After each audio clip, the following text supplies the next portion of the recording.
Where do you see yourself in 5 years? I've asked it, and I thought I meant well. And I watched it land like a test that person didn't even study for. If your career conversations keep dying in the same spot, this one's for you. Stop asking about 5 years. Start asking about right now. Welcome to the Beyond Just Leadership podcast, where it starts from within and you learn to lead deeper, lead people, and lead well. Here's your host, Stephen Alfin. Thank you for all the support and honestly for coming back and listening. It means the world to me, and it just gives me more confidence that I'm really making a difference out there in whoever's life I am touching. So let's just start exactly there. Guys, I've said that phrase. Hey, where do you see yourself in 5 years? I've even done it on interviews. People still do it to me. So the reason why this question fails is, first, it sounds thoughtful, but it really isn't. And the reason why it's not great is because most people don't have an answer and they just make something up. It's like, oh, I want this or I want that or whatever. And it turns in this development into a destination instead of a direction. It's like, hey, I want to do this, but then it's like, how do you get there? Then it's then what happens after that? But here's the honest truth is no one really trained us to have this conversation. We got promoted, we inherited this question because everybody asked it. And it kind of goes back to the stat that we've talked about from Korn Ferry, that when they did their analytics, that 85% of new managers haven't received formal training, which is the very reason why we keep just saying things that we've been taught ourselves. So the bigger cost is the conversation dies, the person leaves feeling tested, and the development turns into a form that you just kind of fill out once a year. Why do I say that? Well, it's because it's just like a checkbox. It's like, hey, where do you want to go in your career? Checkbox. Where do you want to be in 5 years? Checkbox. And then we move on. And guess what? Most people don't have a 5-year answer. They have a right now answer. But you have to ask for it. So where this kind of went in my life is, as I was a direct report, became a manager, what really ended up happening is I kind of now look back at some really great examples of great leaders that I am trying to emulate more and more. And most of this has to do with because I want to continue to learn, I want to continue to get better. And I'm hoping that one of these things lands, but that you also take this as well of why this question's bad and what's the better route to take. So let me go back and I'm going to talk about two of my high school coaches. So I went to a high school in the Midwest. It was a pretty big school, 500 to 600 in my graduating class. And I'm going to talk about two individuals, Coach Hesser and Coach Schaefer. Coach Hesser was the varsity basketball coach. Coach Hesser was the JV, but he was the first assistant to the varsity basketball coach. And so one of the things that they talked about was goal setting. Of, hey, what do you want to do now? What do you want to get better at? Be specific. So it was like free throws. I want to increase my percentage. And they would be very intentional about that. What are you doing to accomplish that? The next thing was, hey, I want to get better at my 3-point percentage. So it was, okay, let's be intentional. Let's work on something to help you get better at that. And then obviously at the beginning of the year, it would always be getting with the team and figuring out, what do we want to do this year? It was never 5 years down the road. It was, what do you want to do now? The season is only so many months. So 5 years down the road, we're not even thinking that far ahead. It's, what are we doing right now? And then the thing I wanted to point this out that kind of goes in with this conversation about career development, progression, is my coach had a saying that was the 3 W's. It was things to avoid so it would not distract you from the goals that we had set. And the 3 W's were whiskey, weed, and women. It was like, these are the things that are going to get you into trouble and distract you from your goals. And so I'm going to come back to that. So two other individuals were Coach Lassiter, or was it Coach Lassiter? Yes, Coach Lassiter at De La Salle. I think that's how you pronounce it. So De La Salle is a famous, there's actually a movie about it, but a famous football team that won so many games in a row, I can't remember, but they had the streak. You might now be remembering the movie. But Coach Lassiter had similar concepts of why his team was successful. It was never of like, hey, what do you want to do in 5 years? But let me help build today the future leaders. And I'm going to do it through a very systematic approach that is very repeatable and consistent. So it was, hey, these are just some of the things, and I wrote these down because I love it. I've studied this individual a whole lot. So winning games was never spoken of. One of it's fascinating about that is that I've taught about, when we do something well, you got to cheer the person on and be specific. In a team setting, winning games was not spoken of because what you're building is individuals. The games that you won were just a result of what you did. So instead of talking about the game, it was talking about the individual and what they did and what they specifically did, which was huge. Weekly goals. So it wasn't monthly goals, but it was weekly goals, what you're going to do on a consistent basis on a weekly basis. And then there was accountability. So each player, they led with the accountability, the players themselves. So as you did a specific goal, the players would hold themselves accountable to those things. So that's very important. And then adaptability and ownership. You have to take ownership for what you did. If you failed to hit a goal, you take responsibility for it. That's huge. That's teaching that like, hey, I can't just not do something and then expect to perform well in a game. The team held each other accountable, but they also had to take ownership. But then adaptability. Sometimes things get difficult, so you have to be able to adapt. You have to think on your feet, which again is what I teach of, hey, you can't swoop in and rescue them from everything. You have to let them learn to be actual thinkers themselves rather than you do that for them. And then another thing is consistent feedback. Be specific. Talked about radical candor a little bit. It's like you do have to be specific in giving that feedback. And then here's the other thing, that I've studied from Coach Lassiter is you have to be able, as a coach, as a leader, you have to continue to get better at your craft. If you're not getting better at your craft, you're not doing what you're supposed to as a leader. You have to be able to continue to learn, progress, and understand things. And if you're not willing to read, if you're not willing to be teachable yourself and apply those things and continue to learn yourself, it's like me. Did I say do you want to be, or where do you want to go in 5 years? I've said that, but now I'm learning, which is totally okay, and we have to do. And then lastly is the power of preparation. I talk about PATC a lot, but a lot of what I do, I also have to prepare myself. And then you do have to prepare your team. The aspiring leaders, it's like the individuals that want to be leaders or that you're helping them become leaders. You're preparing them, and preparation is everything. Another person that I want you to remember is Larry Gelwicks.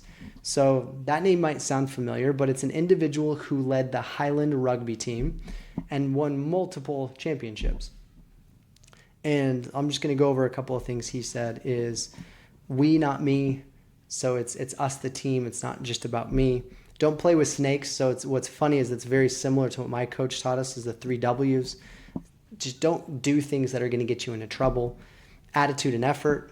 PATC, have a good attitude, effort, like all these things. Win, so what's important now, and then focus on the final score. So you're focusing on the goal at hand. And again, it's very difficult to have like that mindset of, hey, what's 5 years down the road? But guess what? It's what's the here and now, and actually helping those individuals. So let me go over a couple of questions and how that relates to these individuals that I just talked about. So let me go over the first one. What would make your work feel more meaningful this quarter? So that is specific to now. So your work, because all of our jobs, we have specific work to it. how can it feel more meaningful so they get more confidence of what they're doing? And so you can see that as the quarters, the horizon, not the 5 years. And then here's another question. What are you trying to get better at now? So all of us understand that. Like me, if you ask me that today, my wife will tell you, I need to get better at communication. And I know that. It's like what I need to get better at now, and I'm working toward that. So it's one of those things that you know immediately that it's an easy question to answer. You're just teeing it up for them. And then what kind of work energizes you, and are you getting enough of it? That's huge. And guess what? None of that needs a 5-year plan in those questions. But let me go back to that. What energizes you? A lot of times that's a huge, important question, because it's like what motivates you is the same thing as what energizes you. If you can learn that about your team, they will jump through walls for you or run through walls for you because you know what energizes them. And if you can focus on that and help them, it is amazing to see what teams can do when they come together. So let me talk about a couple of things similar to what I learned here. So mentorship. Whenever I was in high school, our coach a lot of times partnered us with seniors or upperclassmen. Could have been a junior. Doing that, what it did was allowed me to gain confidence because it was an individual coming to me and helping mentor me to be better. And I could learn from them. But the important thing is that the coach would make the introduction. So you as the leader would make the introduction. But then don't make it an assignment with homework. Because when you make it an assignment with homework where they're having to meet with those individuals, so like, hey, you got to meet weekly or meet whatever, then it doesn't organically grow. So mentorship should be organic, should just blossom with and have, you should have so much confidence in those conversations. And honestly, it helps your direct reports gain confidence themselves and learn, and maybe even realize, hey, this is what I could do better. The other thing is a stretch goal. So like, hand them assignments with real stakes. Let me go back to, I think it was a couple of podcasts ago, or maybe it was the last one. My manager gave me a real high stakes thing. Basically it was, hey, I'm going to go present in front of Stan Humphreys, who is the creator of this estimate, and Spencer Raskoff, who was the CEO at the time. I'm going to go present our financial model for our acquisitions in front of these individuals and then field questions. Here's what's crazy about this too. My manager also told me when I'm fielding questions, they weren't going to actually butt in and say anything. So everything was on me. Real high stakes. But what was amazing from it is it gave me the confidence to do it because my manager wasn't swooping in like a seagull to rescue me. He was letting me operate, and it built my confidence and it made me trust my leader more. And on top of that, it allowed me to then later get feedback from him in a private setting, not in front of everybody, which was also paramount for my progression and growth. So again, give them stretch goals and make it real. Don't make it theater. And then here's the last one that really is so valuable and important. And it really bugs me when managers don't do this. So you need to give them protected time on work hours. A lot of times what leaders do is they say, hey, you're going to do this project, but you got to do it after work because you got to get your work done. Well, then it just adds more to their plate. They have lives outside of work. Then your trust drops because it's like, wait, what? Like, I got to do more work on top of it? So give them learning time and say it out loud that it counts towards work and that the team is going to help cover for you. That is important because guess what? Development isn't a talk, it's a move. You've got to pick a lever and you've got to pull it. That is one of the most important things. So what I want you to take from this is thinking of Larry Gelwicks, of Coach Lassiter, Coach Hesser, Coach Schaefer.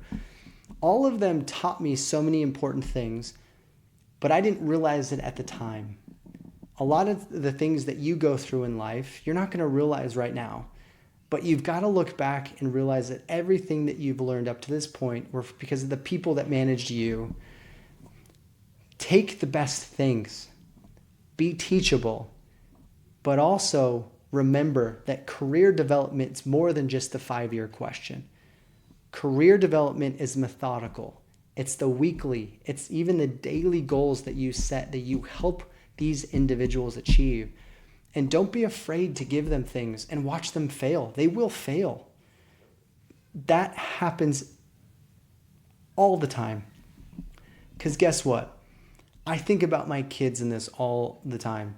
So, as I always say, 6 Kids will teach you more about leadership than any book.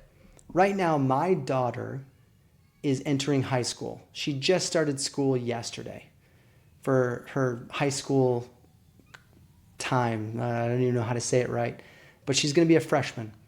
So when she's meeting with her counselor, a lot of the questions are, well, what do you want to do? Well, the better answer is like, okay, me as a parent, I might have an idea of where she wants to go. So what can I do to help her get there, but also realizing, what does she love to do? And one of the things that she always talks about to me is, Dad, I love dance. I want to be a dancer. And she does ballet, she does hip hop, she does all these things. And so then I think, okay, what are the goals that I can help her that she can set, or what can I give her that will help her achieve what she wants to do right now? And on top of that, get good grades in school. So those are the types of things that I can help her with now, because as she goes out throughout her high school career, she's going to figure out what she wants to do in the future, but it also starts right now. Every decision she makes, she needs to have real focus. If she wants to get good grades, then she's got to get good grades to be able to get to college and to do other things, to get scholarships. And so, yes, she can have that final score in mind, but she already knows the answers today. And then I'm just helping her go. She's going to fail. That is part of the process. But guess what? People don't need you to map their future. They need you to move their present. That's it. And that's what we've got to focus on, is look at their present and help them move it. Just like my daughter, I'm doing right now. Her present is her freshman year. And so I'm helping guide her and letting her fail and helping her do things. But even our direct reports, if they want to, hey, get better at this or get better at that, the important thing is that they take that time to do it. So guess what? PATC, positive attitude, thoughts, and confidence. I really appreciate you guys listening. And if you like this, and if you know somebody who needs help, please share this with them. And that's the most important thing. PATC, lead deeper, lead people, lead well. Thanks.